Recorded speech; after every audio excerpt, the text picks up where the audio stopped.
I'm a documentary fanatic, and I also produce and direct documentaries on my own. But I love them. I can watch a documentary on anything. But as far as like my favorite movie of all, I'm a documentary enthusiast, and I also create and helm my own documentaries. I adore them. I could watch one on any topic. But when it comes to my all-time favorite film, she was the key factor that kept viewers glued to NCIS every week. Abby Sciuto, the dark-haired, eccentric, and boundlessly vibrant forensic specialist, became the show's emotional core and won the affection of countless fans. Yet you might be stunned to discover that this iconic actress fled the set in terror, plagued by lingering nightmares to this day. In reality, Pauley Perrette wasn't the cheerful Abby sipping from a massive caf-pow. She once openly shared, "I was frightened. I have nightmares about being assaulted." A haunting admission that unveiled the reality.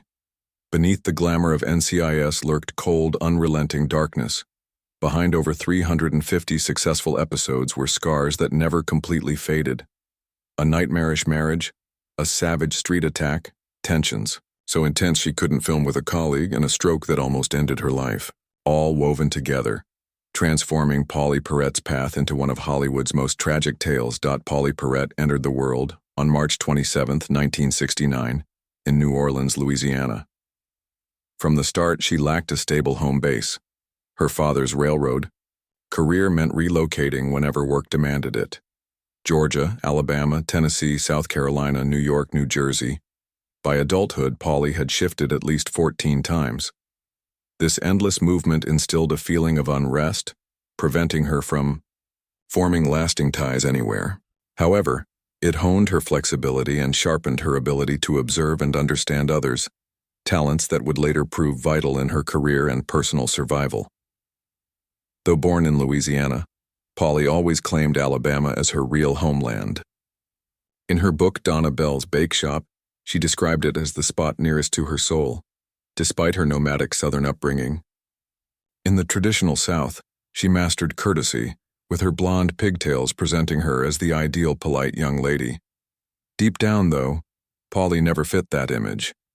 While classmates aspired to sports or space exploration, Pauley immersed herself in an entirely separate realm. In a 2018 People interview, she revealed her fixation on crime tales, clipping every newspaper story about offenses to study repeatedly, noting, "I really despise villains." Thus, from childhood, Pauley envisioned donning an FBI badge, fronting a rock group, or committing to animal welfare. Unorthodox ambitions that often elicited puzzled or doubtful glances. Her educational journey was equally resolute. After Crestwood High School, Pauley attended Valdosta State University in Georgia, focusing on criminal justice with studies in sociology, psychology, and criminology. She later moved to John Jay College of Criminal Justice in New York for graduate work. She told Hello magazine, "I began a master's in forensic science, but then I relocated to New York and went bankrupt bartending to make ends meet." Her motivation stemmed not just from FBI aspirations, but from a traumatic event. In the 1980s, while in Atlanta, Pauley suffered a brutal robbery. The trauma etched deep psychological marks, leaving her pondering, why do humans inflict such pain on each other? From that point, she vowed to advocate for victims, forever mindful of her own experience. To endure those tough times, she took any job available, classes during the day, serving drinks in dive bars at night, distributing leaflets on roller skates, cooking aboard cruise liners, housekeeping, and dog walking on Sunset Boulevard for a mere $5 daily. During one such walk, she rescued a stray pit bull, adopted it and named it Cece, a bond that became her lifeline. And later, a painful echo amid set disputes involving another canine. Rebellion surfaced young. At 15, Pauley inked her first tattoo, a scandalous choice in her conservative Southern circle. As she matured, she amassed nearly 20 tattoos, each a bold statement of independence from societal norms. Outwardly, she appeared the dutiful child to her family, but her inked skin narrated a tale of a turbulent, defiant soul, forever seeking escape from her origins' constraints. This nomadic youth, early wounds, peculiar fascinations, and bold decisions sowed the initial seeds of future hardships. A girl without roots, harboring unconventional dreams, all of which trailed her to Hollywood's stage, a realm of brilliant allure but far more merciless than any place she'd roamed. Pauley Perrette's Hollywood entry wasn't sparked by starry ambitions. It started in a tavern. While in New York, drained from studies at John Jay College and scraping by with odd jobs, she caught a commercial director's attention. A blonde with a quirky vibe, slinging cocktails and rocking out in an underground spot. That image sold him on her screen potential. Pauley recalled, "While bartending, I connected with a director who cast me in 15 gigs consecutively. From ads and videos to shorts, suddenly I was in the biz." But prior to that breakthrough, Pauley navigated her youth's darkest phases. She reminisced, "I wasn't only mixing drinks in sketchy clubs in a bra, combat boots, and white mohawk. I roller skated with ad boards promoting Taco Bell in the Diamond District. And I slaved in the galley of Manhattan circling boats, knee-deep in fish water, prepping for elites above."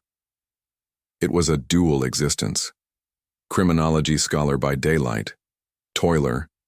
In hazy thumping nights, there were slips into partying and substances. She confessed, "I tried it all. Everything. I'm amazed I made it." Yet that chaotic history lent authenticity to Abby Sciuto later, making her seem plucked from an actual lab. Then, fortune struck. Unexpectedly. Pauley remembered a street kid in a jacket approaching her. "I know a director who digs you." She landed commercials rapidly. Soon, she featured in TV spots with standout cameos.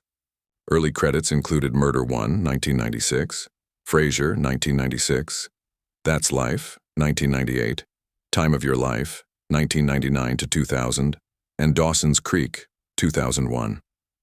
Films followed, like the indie The Price of Kissing, 1997, and a part in Almost Famous, 2000, with Philip Seymour Hoffman under Cameron Crowe. These weren't breakout hits, but they affirmed that a former flyer distributor, ship cook, and underground bartender could thrive on sets.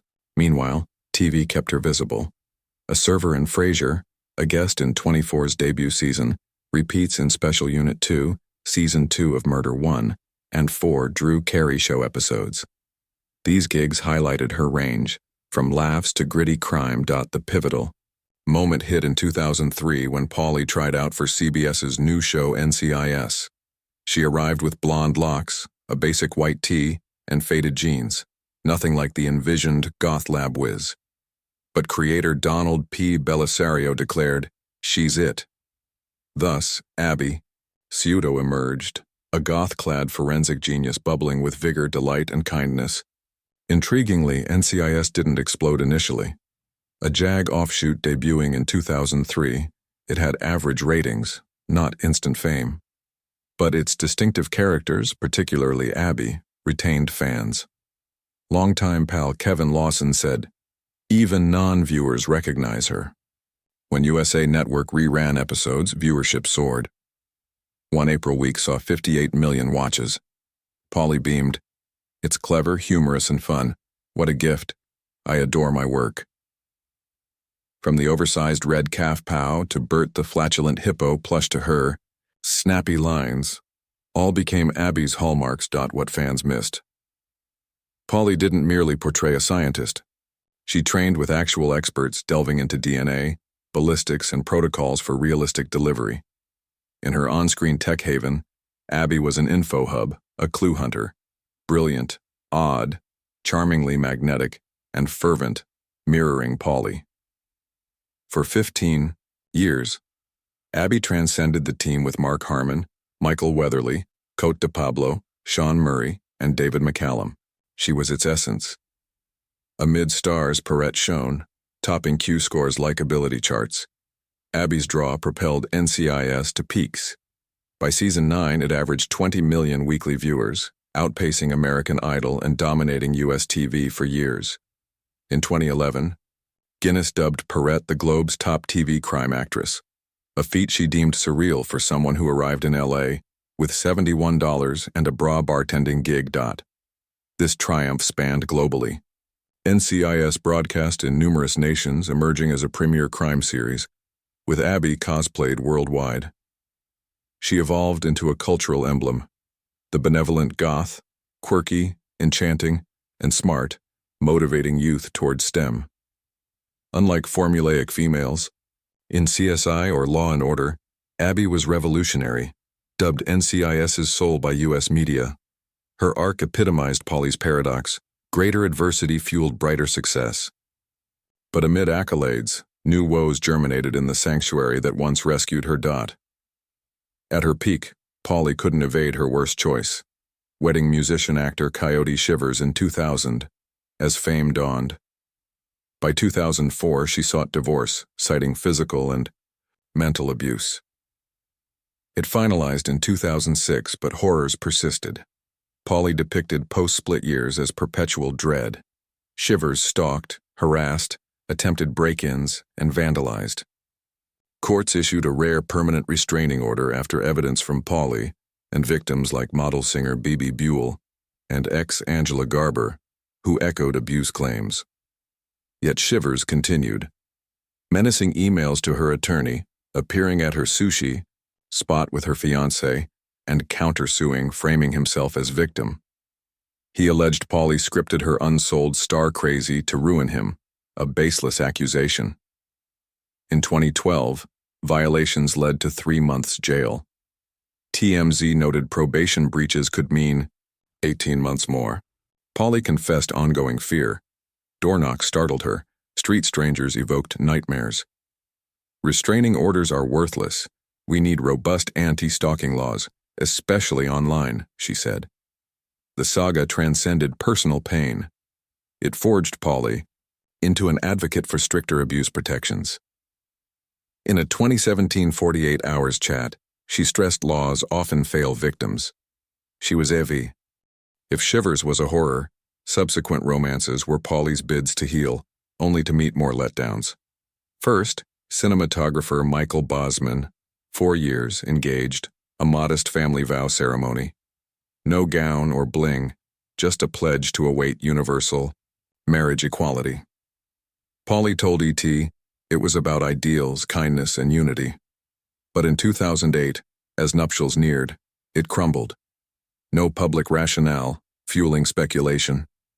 What occurred? Later, she found comfort with ex-Royal Marine Thomas Arkley. Engaged in 2011, she reiterated marrying post-Prop 8 repeal in 2013. Fans anticipated her happy ending, yet it dissolved silently. No ceremony, no statement, just emptiness. By 2019, Pauley tweeted candidly, "I'm single, not seeking a guy, but hey, I'm nobody's gal. I'm solo show here." Playful words masking a scarred heart. On-screen, Abby symbolized smarts, resilience, and optimism. Off-screen, Pauley never grasped enduring love. This irony deepens her narrative. Ultimately, she viewed singledom not as defeat, but triumph. Pauley, quote, woes extended beyond matrimony. In November 2015, strolling her dog in Hollywood Hills near her home, a homeless man with priors ambushed her on Cahuenga Terrace by the 101 freeway. He seized her arm, pummeled her nose and brow, yelling, "I'm William, remember me, I'm killing you like this." Overwhelmed, unable to flee or resist, Pauley prayed. Desperately, she replied, "William's lovely, my nephew's William." He freed, her commanding departure. She crumpled alone until a friend arrived. In shock, she drew his likeness, sending it via friend to police. That sketch nabbed suspect David Merck, 45, a vagrant with records, charged with assault and threats, $100,000. Bail. Pauley tweeted the tale at 1:30 a.m. next day, concluding, "Shaken, traumatized, nearly died. My cherished Hollywood, the homeless I aid. Life altered. Need mental health reform, housing, police support. No solo walks." Despite near death, Pauley forgave. Her tears stemmed from fear and compassion for the mentally ill assailant, lost to himself. In a Time essay, "I forgive, no rage, just sorrow. He didn't know me or himself. His eyes were vacant."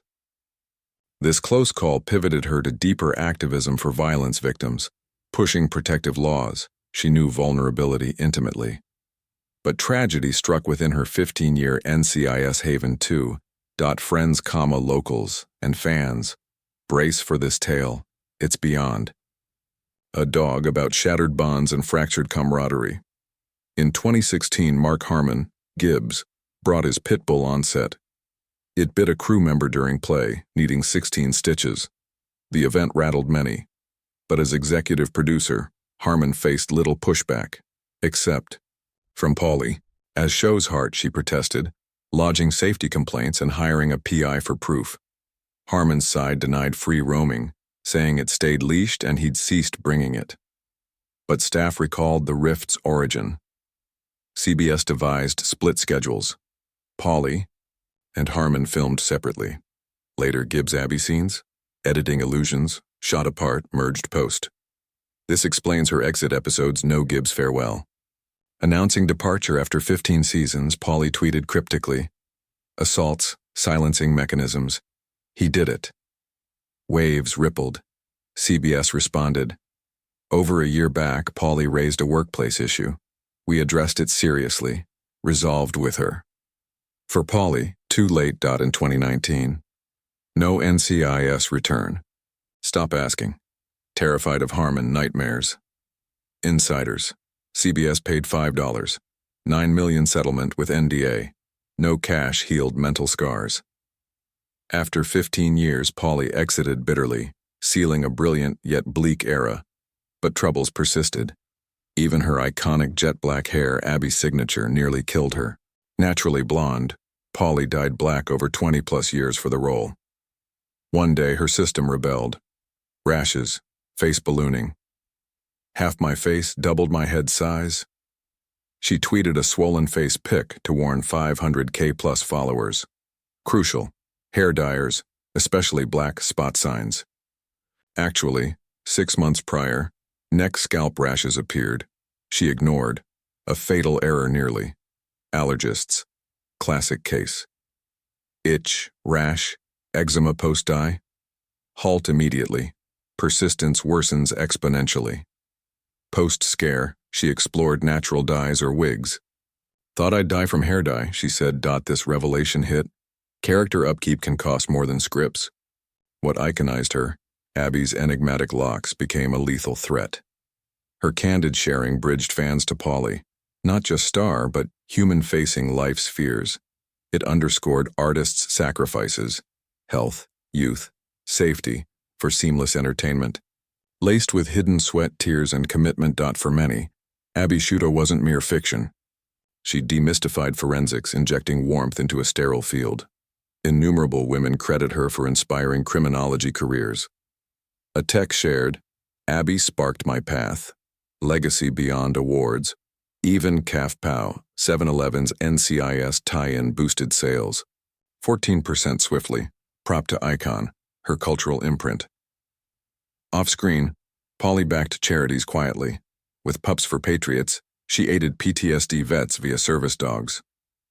At one event, she watched a golden retriever go to an Iraq vet, beaming silently. Presence over publicity. Under alias P, she ran webcomic Lab Babel, donating ad funds to shelters.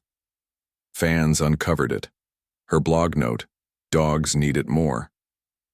Humble action over fanfare. Hollywood tempted. Playboy's 2007-2013's $1 million nude offers declined. Lost enough privacy. No more, she said. Boundary set. Some principles unsellable. Her 2023 will. Unsurprising yet touching. $22 million career earnings. 60% animal rescues, 40% innocence project for wrongful convictions. Ashes. Half at Cece's old dog park, half at a life-saving shelter. No more words needed. What she bequeathed, vibrant Abby, red calf pow, vet healing dogs, justice will, shows a heart-outsizing fame. Post-NCIS, Pauley dabbled in TV with 2020's Broke, lead as a single mom housing her sister and broke brother-in-law. But fate turned. Critics called it dull, low ratings. CBS axed after one season. She retired fully. Declining big offers like The Good Doctor or Law & Order SVU. Faint smile. Found peace, won't risk it. Life tested on. September 2nd, 2021. Massive stroke silenced her 36 hours. Savior? Dog Rosie, scratching, barking till consciousness. Returned ER rush. ET interview. Woke numb on right side, thought bad sleep. But no face feel, laptop on lap. Called doc, ER now. Hesitated for telehealth. Doc, post 5 p.m. weight could have killed. ER, can't feel right side. Gurney, hooks, team swarm. Stroke unit tests. Months of effects but recovery. A year on, tweet. September 2nd, stroke anniversary. Lost friends, dad, cousin Wayne. But survivor, grateful, faithful, here. Video. How many death dodges, still here? Beyond story, warning. Strokes any age, even teens. No signs, save lives. Post-crisis, Big Sur Monastery Retreat. Prayer, thank you for all, forgive all. Amid arches, she was no celeb, just woman praying for foes and loves. Pandemic, quiet $3K to needy families. No PR, just online. Thanks. 2023 Outfest Surprise, produced Studio One Forever on U.S. Quote. S. First gay disco, memory worth saving. Now Louisiana, home with rescue pets. Hollywood distant, energy on charity. Marginalized aid, Peace Guard.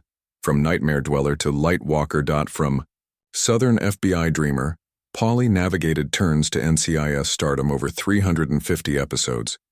Yet seeing only cheerful Abby misses the woman's grit. Life hurled trials, abusive union, failed loves, real assault, near fatal stroke. Unbroken, she channeled agony to advocacy for victims, homeless risers. Abby sparked laughs, Pauley hope from shadows. Exiting spotlight, legacy, iconic role plus compassion model. Her true gift, post wounds, choose love, spread light. To you, who've journeyed with her, recall an Abby laugh, cry, or Pauley admiration. Comment to tribute a touching saga. Subscribe for more Hollywood legend tales.